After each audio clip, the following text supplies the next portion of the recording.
జగన్ గారు బాగా మొఖాన్ని ఇస్తున్నారండి.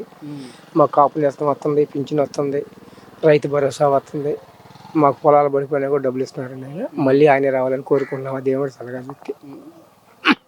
జగన్ గారు వచ్చిన తర్వాత ఒక రాజధాని కాస్త 3 రాజధానులు చేశామని చెప్తున్నారు. అవన్నీ ఏమో కాదు కానీ మాకు జరిగినవి మేము చెప్పుకుంటున్నామండి. మాకు సక్రంగానే ఉంటుంది. మళ్ళీ ఆయన వస్తేనే మాకు బాగుంటుంది అనుకుంటున్నాం. ఆ దేవుడి దయ వల్ల ఆయనే రావాలి మాకు. మళ్ళీ నమస్తే అండి. మీ పేరు? నా పేరు భీమవరం పెదసామిరెడ్డి అండి.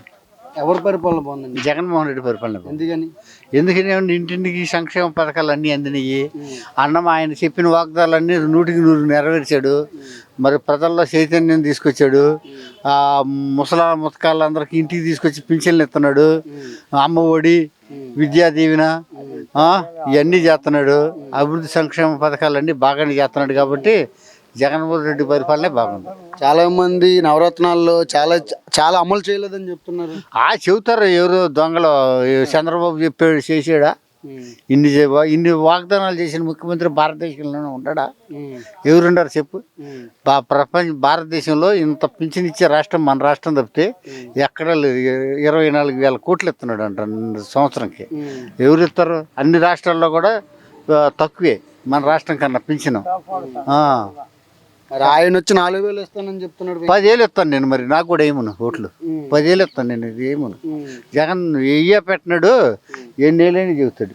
సూపర్ 6 అనేసి కాన్సెప్ట్ కరెంటు పట్టుకోమను ఒక్కసారి లేచిపోతాడు పేసీ లేకుండా. అయితే ఇక్కడ నియోజకవర్గంలో ఎమ్మెల్యే ఎవరైతే గెలిస్తే బాగుంటుంది అంటే? ఎవరు వేసినా జగన్మోహన్ రెడ్డి ముఖం చూసి వేస్తమే కానీ జగన్మోహన్ రెడ్డిని చూసి ఓటు వేస్తమే. ఎమ్మెల్యేకైనా ఎంపీకైనా. అది బాగానే ఉంది జగన్ పరిపాలన. ఎందుకని? ఏమన్నా బ్రహ్మాండంగా ఉండి 5 సంవత్సరాల నుంచి పంటలు పండుతున్నాయి, రేట్లు ఉన్నాయి. ఒక పక్కన సంక్షేమ పథకాల నుంచి డబ్బులు తీసుకొచ్చేస్తున్నారు ప్రజలకి. ఒక పక్కన ఆ రాష్ట్రం అప్పుల్లోకి వెళ్తుంది కదా, దాని గురించి ఏం చెప్తారు? అప్పులు వెళితే మాకేమన్నా బాధ్యత? ఆ అప్పులు తీర్చేటప్పుడు కలియుగం మొత్తం మారం వేసుకెళ్ళినా వాళ్ళు కట్టేది లేదు, మేము ఇచ్చేది లేదు.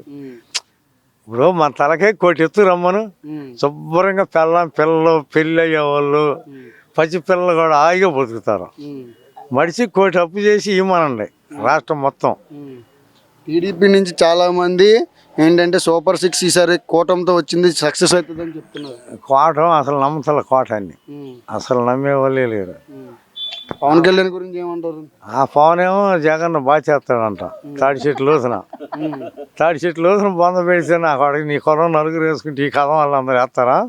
వాళ్ళందరూ కన్ను తెలవరు. ఎంతమందిని పోతారు బాబు? తాడి చెట్లు లోతున పోతావు నువ్వు జగన్ అంటున్నాను.